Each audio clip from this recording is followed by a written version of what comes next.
This is UMass basketball. I know this. I'm the most animated coach that you've probably ever seen on my team. Thompson in the front court. Thompson will lay it in. And one. Hey, he's just being Frank.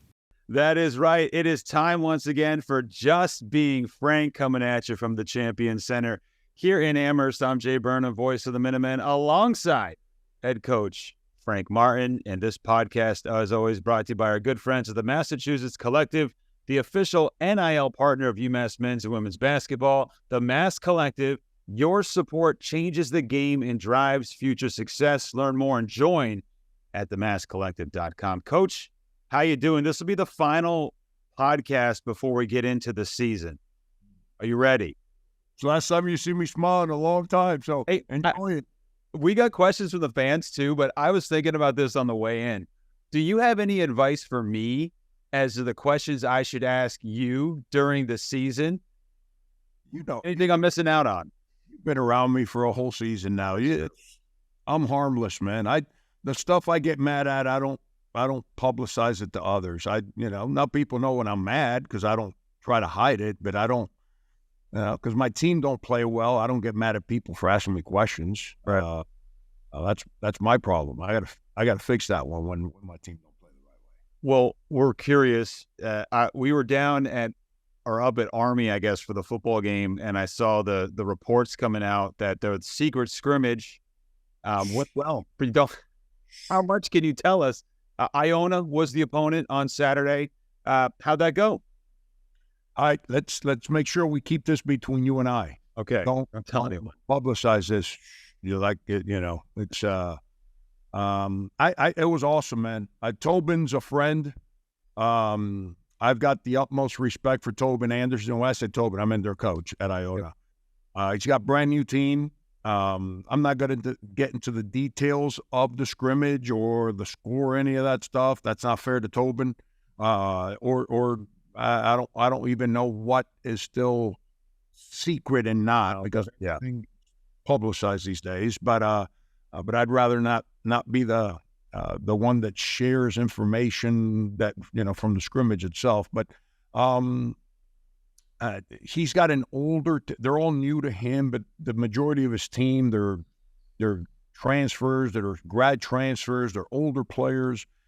And they're a full court pressing, aggressive defensive team. I thought it was awesome. I thought both teams went at each other like it was March, which I'm sure he was proud of his guys for the effort that they played with, as I was of mine.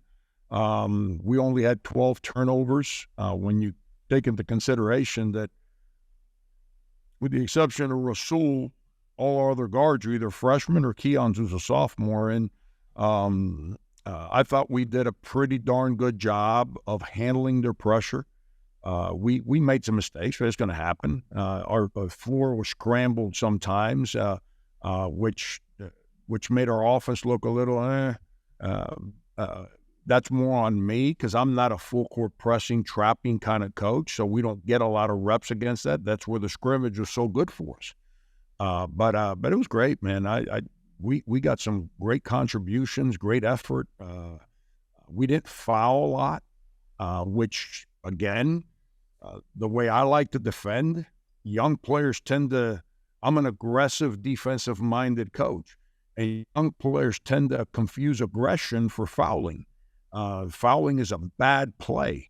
We didn't foul a lot. We didn't foul a lot in the exhibition game the other day either. But we've played with aggression on the defensive end, which gets me excited. So I'm really happy with what we've gotten out of the preseason up to this point. I was looking at the roster for Iona, and they were actually picked second in the MAAC, the MAC, and they've got some guys that UMass fans will be familiar with. One guy from Harvard, another grad transfer from Power 5 schools like California. So do you think this was a good test for your young team facing guys at the Division I level of, older and a more experienced level of basketball? Oh, absolutely. It's there's a big difference between 18-year-olds and 22, 23-year-olds. It's just look at Rasul Diggins, what his body looks like now compared to what it looked like his freshman year at UConn. It's day and night. The mindset, the physical growth, and the mind development. Now, I'm sure Tobin's, Anderson's try to get those guys to comprehend how he wants them to play, and those guys are trying to understand how to play fast and aggressive the way Tobin's asking them to play. That's always an adjustment. But from a physicality, a strength standpoint, our ability to sustain effort, I was real proud of all those young guys. I thought their aggression was really good. Now we got to clean up some stuff.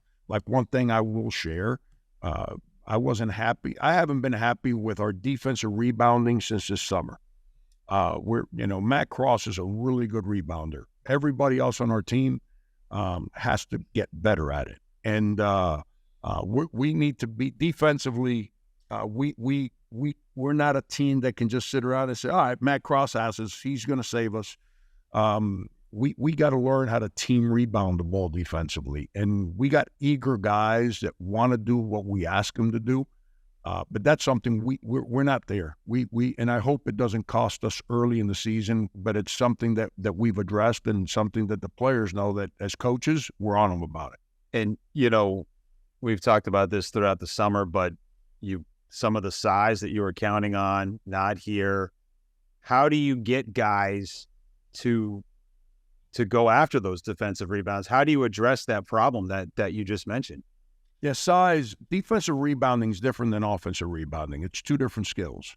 And size has nothing to do with rebounding. Size has a lot to do with deterring of passes and protecting the rim.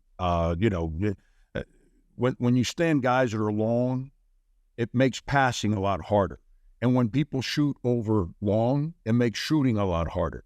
But rebounding is an understanding of whether you're defensive rebound or offensive rebound. Everyone's like, well, why don't they box out? Well, Jay, when you're rotating defensively and I see you driving the ball and I'm the help defender and I got to run to you to keep you out of the paint, and all of a sudden the ball's passed to the backside, and now we're Xing out, and one guy's closing out, the next guy's rotating, but that guy in between those rotations shoots the ball. We don't have that's my guy where I'm boxing out my man. It's, the game is different. The game's played differently offensively than it used to be played. Defensively, you're always getting to the next shooter. So you're always running away from the rim. Human nature is the ball shot towards the rim is for us to turn and look at the rim. Why? Because we got to find the basketball. But if you do that first, before you check the guy that's coming to rebound, he's probably getting the rebound. Offensively, it's the complete opposite. You're facing the basket. So you can see when someone shoots the ball, you're not worried about rotations. Like, we're a pretty good offensive rebounding team with the same size, same caliber players. Why? Because we're all facing, and we know who's the shooter and where the offense is at, and what are we trying to get when we're trying to shoot it, so we can track the ball as we're facing. It's a big difference. So we're a good offensive rebounding team, which tells me we're not allergic to contact. If we were allergic to contact, I'd be concerned. I'm not concerned. It's just something we got to be better at. We're not allergic to contact. So our guys have to learn. We call it first blood, meaning, when you hear us yelling first blood, we're basically telling somebody, like, we got to hit first, man. We can't absorb the first hit. And right now on defensive rebounding, other people are getting first blood. We got to fix that one. You had told us last week, I think fans are aware that Daniel Hankins Sanford has not been fully in practice. He'd been dealing with a foot injury. Last week, he returned for the first time in practice. So was he available in the scrimmage, and how is he looking in terms of, his status going forward? Yeah, he was healthy enough to be in the scrimmage, but we didn't play him. He had only had one practice, and He's still, we don't need to throw him out there yet, but he's full go. He's full go. He practiced yesterday from A to B, and he brings a different size and athleticism to our team that without him we just don't have. It's like we had slid Tariq down there to the 4, and Tariq, he's been a guard his whole life, but he was playing it. Him and Jaden have been playing it out of necessity, and they've both been. Jaden has played the 4 before. Jaden played the 1, the 2, the 3, and the 4 on his AAU team and his high school team, which, by the way, that's one thing all our freshmen, I'm not going to nitpick on one, they've all been prepared for college basketball. Their high school coaches and AAU coaches did an incredible job of preparing these guys to understand the value of practice. But now with Daniel out there, we have now you got Josh, who's 255 pounds. You got Daniel and Matt, who are both between 230 and 240. And now Daniel brings a size and athleticism that without him, we just didn't have. And now you can slide Matt to the 3 some like you did last year. And but it's Daniel's good to go, and got, knock on wood, stays healthy, which he should. No, it's not like there are any lingering effects from his foot. He's eager, and so are we to figure out a way to include him in everything we do moving forward. And we've got him listed at 6'8", 233 pounds. We got to update these weights for some of these guys. He was down there in South Carolina. He's one of 2 transfers you brought in this year. How can you what expectations can you set for a guy like that who hasn't been able to really get going through this stretch of practice?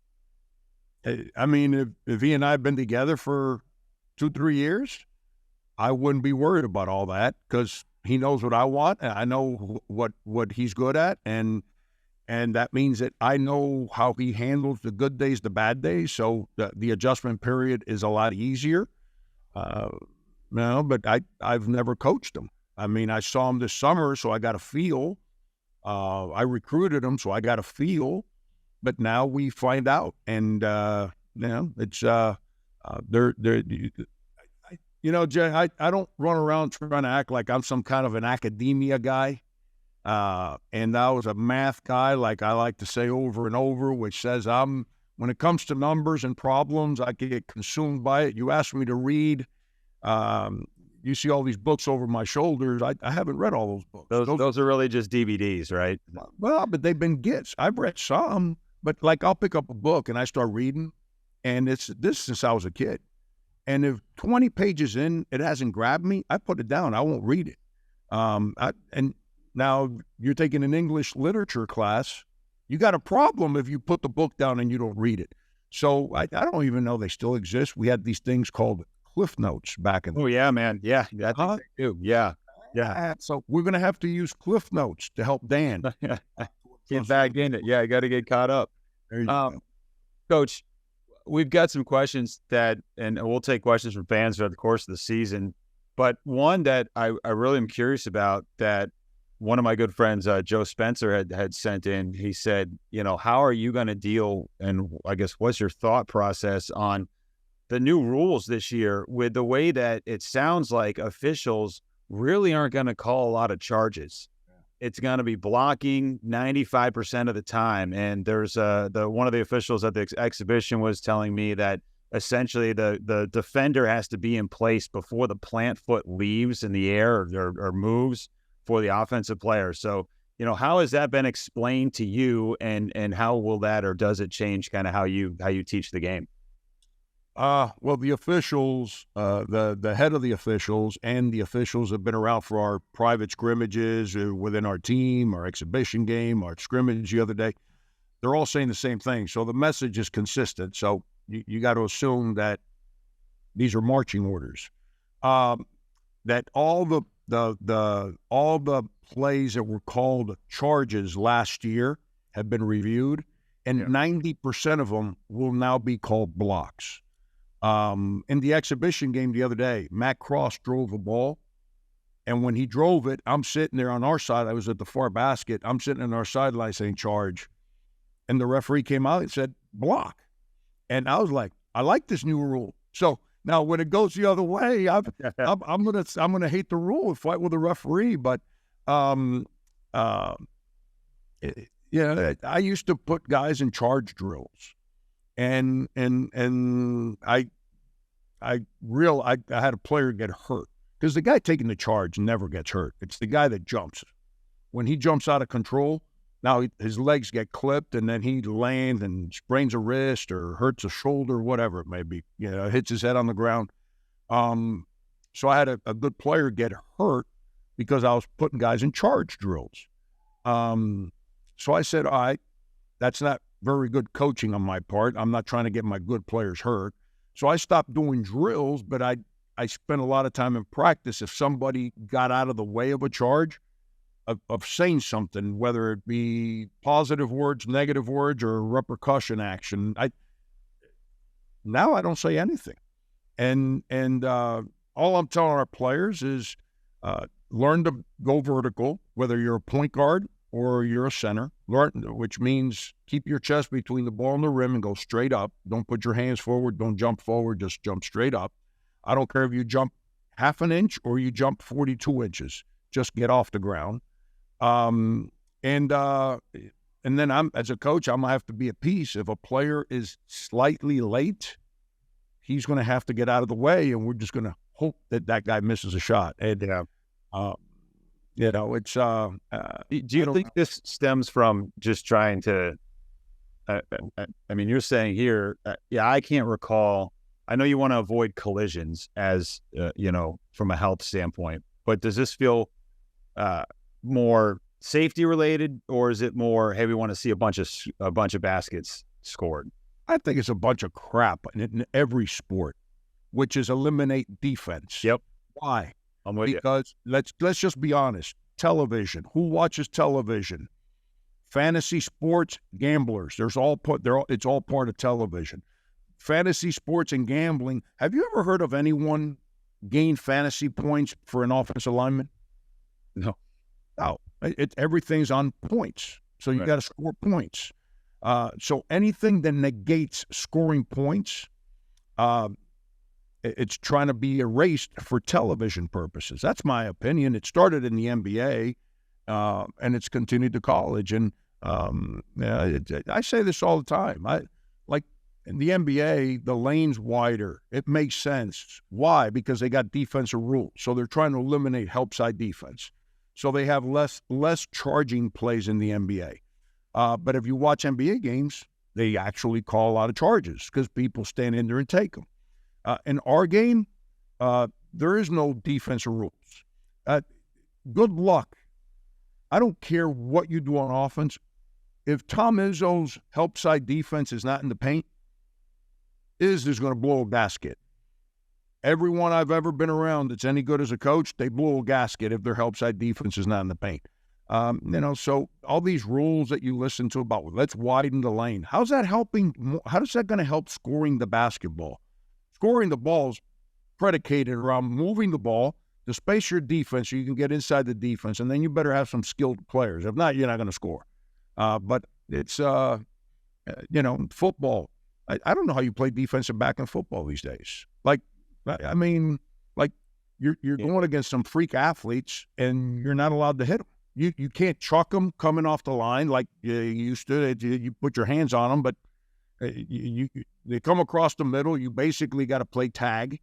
What do you do? It's the same way with the charge play. Yeah, it's kind of unfortunate because you eliminate this great aspect of the game, which I always thought, and we had a year here where this is a stat that they don't keep, at least on the public side of things, but a charge counter to say, we had a guy, Keon Claire-Joe, he would always step up and take a charge. And I thought that was the most exciting play.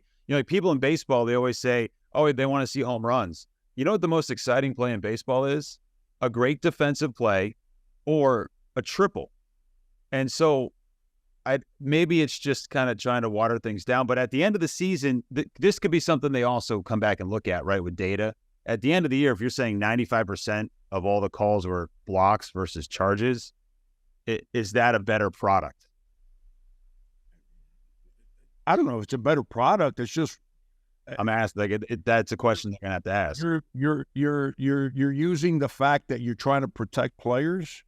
You're not protecting players. You're protecting out of control players. You know who gets hurt in charge plays? People that play out of control. As a defender, I should be able to take advantage of an out of control player, not be penalized for it. And right now, and it is what it is. It's the rule. I'm not here to argue. I argue in meetings when I'm supposed to argue. I'm not arguing the rules in place. We got to now teach and adapt and move forward. It's not about crying or complaining. But we're just, it's we're negating a way of defending the rim, and I just, it is what it is. We got to teach the new way.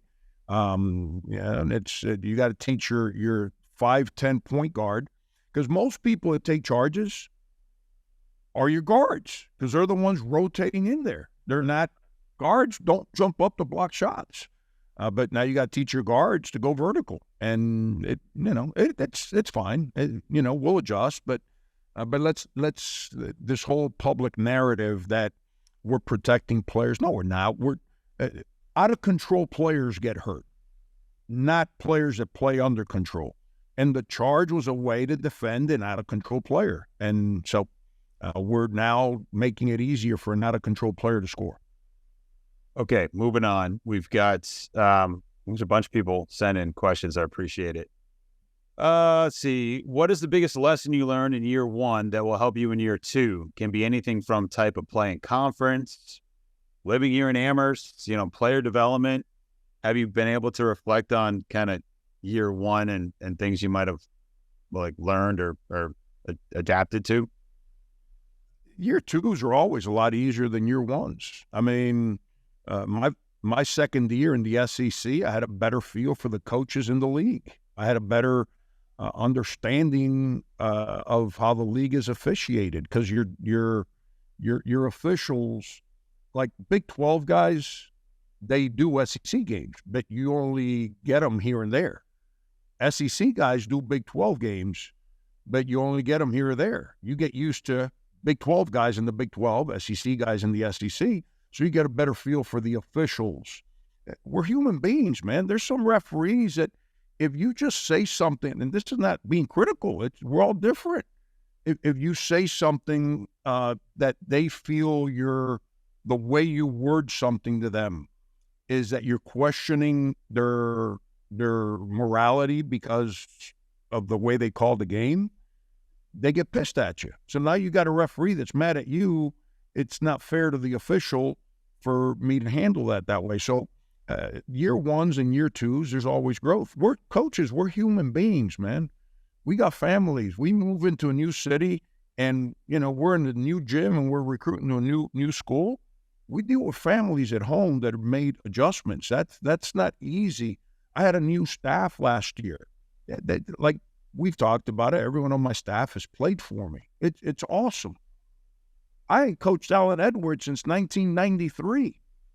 So it's, even though we're friends, he hasn't worked with me in a locker room since back then. I coached Brett Nelson in 1997, I believe. So just that kind of stuff. So year twos are always better. I understand the people I work for now. I get campus. I understand campus better. I understand that the challenge, every job has a challenge. I don't care what school you're at. I comprehend the challenges here better. So I think I can be more efficient on where I invest my energies off the court to help grow the program. I see things a lot clearer now in respect to the Atlantic 10, in respect to UMass. And now that I see things clear, I think I can be more efficient at doing my job. Before I take the next question, I'd just like to plug again our friends at the Mass Collective. You can be a part of the Mass Collective for as little as $10 a month. You get insider access. You get all kinds of great benefits, and you get to be part of the team and a lot of different events that they put on throughout the year. So go ahead and check them out as the Just Being Frank podcast sponsored by the Mass Collective. And I might add, starting next week, the UMass Athletics will be bringing back a weekly radio show. It'll be at the Berkshire Dining Commons, open to the public. And the first two will probably be during the day, and then we'll go to a nighttime weekly regiment of being on campus and talking about UMass Athletics. That'll be called the Massachusetts Athletics Power Hour. So, Coach, we'll look forward to that coming soon. But we get to go and hang out at the Dining Commons and talk sports and get to meet some of the students that are here and, really try to honestly get them into the Mullins Center. That's going to be one of our objectives is, let's get this place filled up with a lot of energy and the kids that are here on campus. That's what brings the personality to every college basketball arena is a student body. Yeah. They're young, they're energetic. I mean, heck, I'm a yeller by nature. And at 57, I don't yell nearly as much as I yelled at 27. And it's we need those 20-year-olds in there losing their minds, yelling. Like, it's not, I just told you about me aggravating officials. It's awesome when your students aggravate the officials. I think that part. No, it's that's the personality of every arena is the student body, and we need them. And you and I have talked, off the air just as we travel about as we try to regrow the trust into this program that we need the students. And so I'm excited that the school and that everyone's giving of their time to create this opportunity, not just for me, for all those coaches. Yeah, it'll be all the coaches. And actually, I just purchased a real official Nerf hoop. And so kids that come to the radio shows on Monday at Burke will have a chance to make a basket and win a prize or two. So we'll get to test their athletic. I got the Nerfs. They now have the hinges so you can actually dunk the basketball and not break the hoop. All right. Next question. Do you expect to play a more wide open style in the half court? I guess there's a prevailing thought here, I guess, that from some of the comments I got that you don't have a lot of depth in the front court. So does that, I guess, factor into kind of how you're playing? And does that mean you're going to be more back to the basket bigs? I'm not phrasing this right. Let's see. Style. Do you expect to play a more wide open style in the half court due to having fewer traditional back to the basket bigs on the roster? That's the question. And I'm thinking of the back to the basket bigs. You got a couple that I can name on the roster as we speak. That's our jobs as coaches is you got to have a personality. This is who we are as a program that are non-negotiables, whether it's football, baseball, whatever. It's you got to have that. There's some things that I don't care what our personnel looks like. We're not deviating from those things. Offensively, though, I think it's important that we play to our strengths. And I can't, it's my job to design offensive spacing to fit the players that are in the program, not force players to fit my spacing. That's not very good. That'd be like your best two hitters are Tony Gwynn, Rod Carew, and Wade Boggs. And you tell all three of them, I don't care about contact. In today's day and age, I need you guys to swing up, trajectory, angle, and everything. And let's get everything out of the park. And you got three guys that are all close to hitting 400. Same thing in football.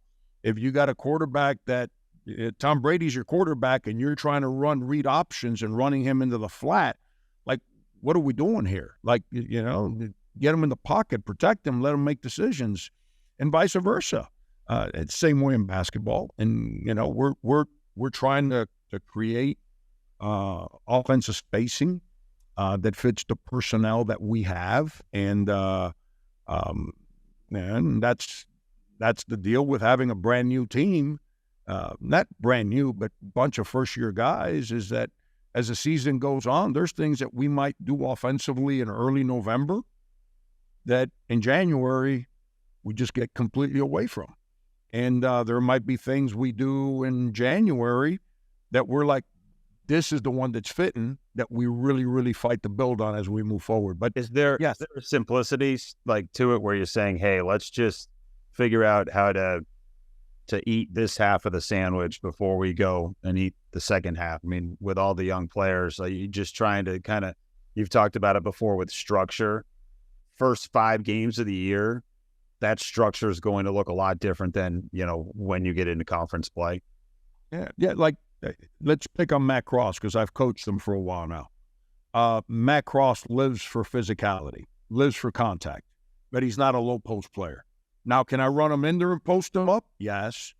But if all I did was post him up, is I'm limiting him. And that's not my job as a coach, is to get guys where they're comfortable with what they're doing so they can play as this. And when we say fast, it doesn't mean just run fast. It means your mind is clear so you can make your decisions at where you're comfortable at. And that's with Matt. I got to figure out a way to continue to create some of the avenues. Like last year, as the year went on, the stuff I did with Matt in November, I never did in February, because I started to understand him as a player and where he's really good at. And so it's going to be kind of that way with everyone else. But here's the other part. So Josh Cohen, all right? So let's pick on some of our personnel. Josh has been pretty much a low post player at St. Francis for 4 years. Well, it's really hard to post Josh and run Matt in there when he's got a matchup that we feel he can take advantage of that. So now Josh has to learn how to play facing the basket if you're going to run someone else in there, which is new for Josh. So it's as those guys grow, understanding different roles. Most guards on our team, the next time they throw a post entry will be the first time they ever throw a post entry. So they don't know how to play through the post, because everyone in high school now plays pick and roll, pick and roll, pick and roll, pick and roll. So when you try to post people, your guards don't know how to enter the ball. They don't know what the reads are. They don't know what the skill is. So you got to teach it. So these are all the things that go on. You were actually sitting in a meeting I was having, and you were privy to listening to some stuff that we were having as a staff. Well, I just love that everyone on the staff can just get up and start just drawing these plays like right off the top of their head. I mean, as we said before, they're all former head coaches. So they're like, hey, have you thought about this? And I thought that was really insightful. So thanks for letting me sit in on that. Yeah, absolutely. But that's the challenge. When at K-State, when Jacob Pullen's going into his senior year, I didn't have to say things twice. Actually, before I finished a sentence, Jacob knew what I wanted. And I'm not talking about the Cliff Note sentence for the novel that I didn't want to read. I'm talking about basketball. And same thing. All I had to do was look at Jacob, and I knew what his mind was already thinking because we lived it together. That's the journey. I understand Matt Cross a lot better now. And I think, if you were to interview him, I think he'd tell you the same thing. I know the way Frank ticks now, which allows us to comprehend better, because we don't get in a game, we get 20, 30-second snippets to communicate. We don't get like, I think, I love football and baseball, okay? In football, the defense comes off the field. So while the offense is on the field, the defense is on the sideline with their coaches, figure out how to adjust to what the other team's trying to do. In baseball, between innings, your pitcher's on the bench with the pitching coach and the catcher, and they're talking like, "Oh man, you got stop going inside right now. They're sitting on it. We got to do something differently." In our sport, we get a 20-second to get 5 guys on the same page. Yeah. And that's not minimizing the other sports. That's just the reality of basketball. And that's where experience is so important. And that's going to be a big challenge for us early in the year. Well, it's funny you talked about Cross there, because I remember last year you were saying how traditionally in his career at Louisville and Miami, he had been used as just a three-point shooter and just an outside guy. And then we see him, I mean, he is like a bull in a china shop going after rebounds and playing in the paint. I just love for those that weren't there for the exhibition, I mean, he is hyper competitive even in that space where you're saying, okay, hold on, guys, it's just an exhibition game, but man, he does not let up like one bit. No, and he puts a lot of pressure on himself, on him, on doing the things that he knows he's good at, and when something that he knows he's good at, he doesn't complete the play, he gets mad at himself, and that's been, as I get to know him, it's a lot better. It's a lot. I can't stand using bad English. Like I start talking sometimes, and I'm like, "What, Frank? Like, did you ever go to school?" So when he gets frustrated himself, a year ago, I didn't know what he was frustrated at. Now I do. So it's a lot more helpful. I can be a lot more helpful for him in those moments because I comprehend that his frustration is not in the other team, the referee, me, his team. It's himself. And I think that's where understanding that from him, I've been able to help him a lot more. And our staff, not just me. I forgot to ask you this. If I recall back to the exhibition, first bucket was a 3 from your big man, Josh Cohen. Mm-hmm. Will we see him shoot a 3-pointer or 2 here and there? Does he have that shot? Yeah, he's working on it. And yeah, I got to help players get better. That's Jay. At the end of the day, we all get new contracts when our teams win as head coaches at the Division I level. They don't give us new contracts because our players go to class, because they become better people or they become better players. But my responsibility is to them. It's not to the phoniness of like, you won games this year, so now you're smarter than everybody. Now that's the journey. The reality of my job is making sure that everyone from Keon Thompson to Josh Cohen, that every one of them, as they go through the journey of college, is better prepared for the day they leave me to go deal with life. They in college. Hey, Jay, it's that time of the show where I start kind of having a little fun here. Do people know your sins while you were in college? Mine personally? Yeah. Other than your tight circle of people that you committed the sins with back when you were. No. There's probably a list that we could come up with, but no, I'd rather not mention those. I can tell you this: if you knew mine, you and I wouldn't be on this call right now.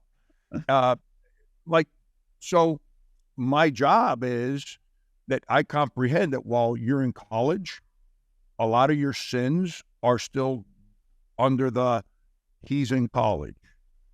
But when they're done in college, it's out the window. You're no longer, now you're a man in society and you're getting fired.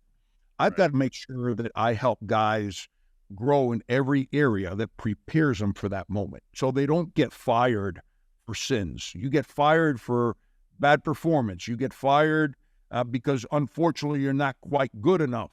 It's okay, but you can't get fired for your sins. And in college, we got to make sure that this is the way I cut my teeth as a kid. I learned coaching, and it's the way I continue to do it. It's my job is to help these guys grow, and Josh works at it. And when he works at it, I expect him to do it. What have you thought of the Celtics so far? Fun. I'm still worried about their front line. People overreact too much. Like, somebody was interviewing Kenny Smith the other day, and they were saying to him about Jason Tatum needs to be a better leader. And he said,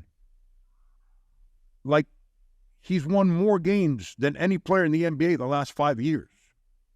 And they were like, yeah, but Marcus Smart was the leader. I said, Kenny Smith said to the guy, how do you know that? He says, I got no knowledge of what goes on that team, but the way I view that team is it goes the way Jason Tatum goes.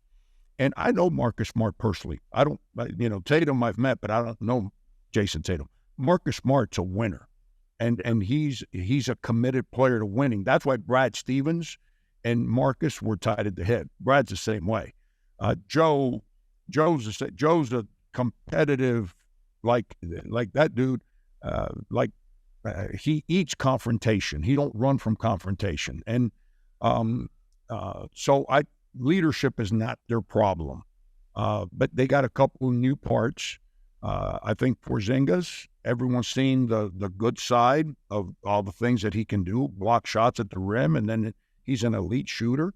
I think as they learn how to utilize him with Tatum and Brown, it's going to be a whole lot of fun. Then when they traded for Holiday, I was like, now you're talking. For two reasons. Number one, it negates Jason Tatum to have to take on point guard responsibilities on defense. Now that's something Holiday can do. And he's not only is he good at it, he's really good at it. But then he also gives you a guy who offensively has played point his whole career. Because my opinion, and I don't know anything about this, but I thought what used to get the Celtics in trouble is when Tatum has to play a lot of point guard. Because now he's having to deal with the initial hit of the other team's defense as he's bringing the ball up the floor, which wears on you, know, and if you're going to put Marcus Smart to defend, like last year in the playoffs, they had Marcus Smart defending the center for the Sixers. Oh my God, Embiid. Embiid. Then that means Jason Tatum's going to have to go defend the best perimeter player on the other team. Now you've got a guy that can defend, and Drew Holiday, the best perimeter guy on the other team, which allows Tatum to be that long, athletic anticipator with Brown to make plays off the ball, and then hopefully Porzingis holds up so he can be the guy who protects the rim for you. So I still think they need one more frontline guy. As a fan, as I watch the games, I love watching them play. I don't watch a lot of NBA anymore. I think the NBA's gotten boring. They all play the same way. It's all iso ball. There's no defense. Since they don't practice, there's no defensive strategy in the regular season. Everything's just switch. And it's there's no strategy. In playoffs now, I'll watch it because now you have strategy. Right. But as I watch this, I like watching the Celtics play, and I watch them play. I think they need another frontline guy. That would be my opinion. You've got Albany on Tuesday. You and I will talk for the pregame show before then. But when do you start, or have you started, or can you begin to scout a team? I know it's hard for them to scout you because you got all a bunch of new faces. I haven't looked at their roster yet, to be brutally honest. We've got homecoming this weekend, hockey and football. When do you begin that process of looking at them? I know you played them last year, and how do you feel? Well, Brian Steele's already been watching them. It's his scout. I've told Brian I don't want to know anything about them yet. I'm going to start, as you and I are recording this, it's Wednesday. I'm going to start watching them tonight. And then we practice Thursday, Friday. We're off Saturday. And then we practice Sunday, Monday. So Thursday, Friday, our practices are still about continuing to build some of the things we're trying to do. But we're going to start incorporating a little Albany into it. And then Sunday, Monday, it's all game prep. It's you got to take everything that's in stone as to what we've tried to get good at in the preseason, and then add the Albany component to it, and it's all game prep for that game. If I recall last year, you guys really had the advantage from an athleticism standpoint against Albany. What do you remember about that game and that win from a year ago? We made a lot of jump shots, and it popped the game open. So we played from in front, and I think that made them scramble a little, which meant they didn't use their big guy as much. Their big kid is really good. He was a freshman last year. He's a sophomore now. I can't remember his name. But as you put me on the spot here and have me reminisce to a game last year, which the whole season was like a blur, that's what kind of comes to my mind, is that it was early in the year, and early in the year, we were a pretty confident team, and we made a lot of shots, which allowed us to pop the game open. And I don't want to speak for Dwayne Killings, who's an Amherst guy. He's been here and played here.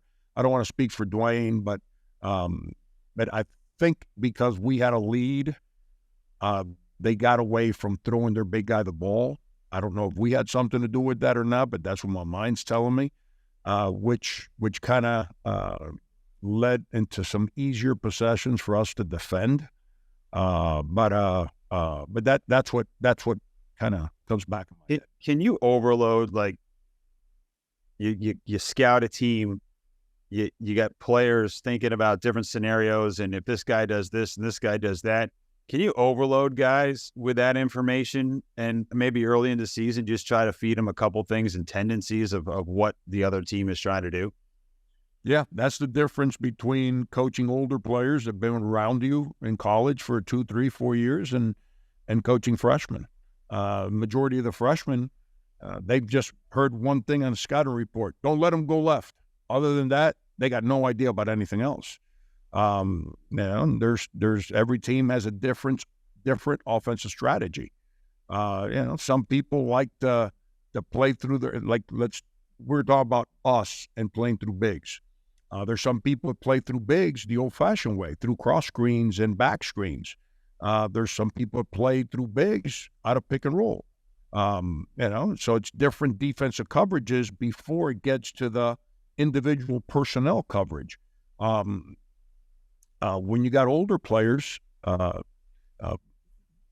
personnel coverage is so important along with the structure. Why? Because if I had coached Matt Cross for 3 years, we're getting ready to play Albany. I'd say, Matt, when you're guarding number 15, who will be your matchup predominantly, they're going to run floppy into some kind of a cross screen for a post up. So now Matt already knows what I'm talking about. I say that to half the guys on my team right now. They're going to think I'm speaking Spanish to them. They got no idea what I'm talking about. So as we go through that, you have to teach, educate, but you can't overload them early in their careers because then they become frozen. Because they're trying to rationalize everything that's thrown at them, and now they don't play fast and aggressive. That's the balance. As coaches, and we're all different. I don't mean to say this in a negative way about people. Some of us learn a lot faster than others.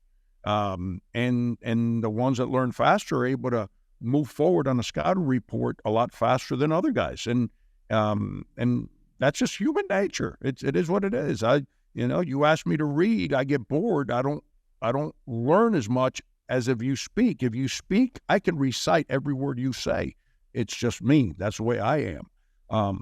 That's why Cliff Notes are so important for me back in the day. I'm gonna have to get you some of the good books that I've read. Cliff Notes. I like. I know there's some books I can't put down. There's some books I pick up and I'm like, wow, and I got to read it. I can't get away from it. I'd like to thank everybody for submitting their questions. If we didn't get to your question today, don't be discouraged. Hit us up next time and throughout the season. And really excited to continually talk basketball with games actually under our belt by this time next week. Coach, thank you so much. It's been a pleasure. We'll talk to you next week. Hey, Jay, before I let you go, I don't know if you can see. Can you see that picture up there? Since Coach Carvey's got our boys rolling again. Yeah. That Miracle on Ice picture I got up there. Yeah, I see it. Yeah, looking good. I just happened to look at it right now over my shoulder here. I didn't get that. See, Carvey's got him rolling, and Coach Don Brown, big win at Army last week. I'm so happy for Don and Luke and it's 'cause, his whole staff, man. It's those kids. I know how hard they work. They're the hardest part. You've heard me say this. I'm not going to keep you here any longer. There's no joy while you're growing. Joy comes as a result of growth, and they're growing right now. So that's why it's so difficult. But they're getting ready to start shedding a lot of smiles and celebrations because I know the time they're putting in. Let's hope. Homecoming this weekend, hockey on Friday, football on Saturday. Then Monday, the women tip off their schedule here at the Mullen Center, and the men Tuesday. We'll have some details about the UMass Athletics Power Hour radio show coming your way this week as well. Coach, it's always been a pleasure, my friend. Good to see you, Jay. It's game time, baby. Let's go. Game time.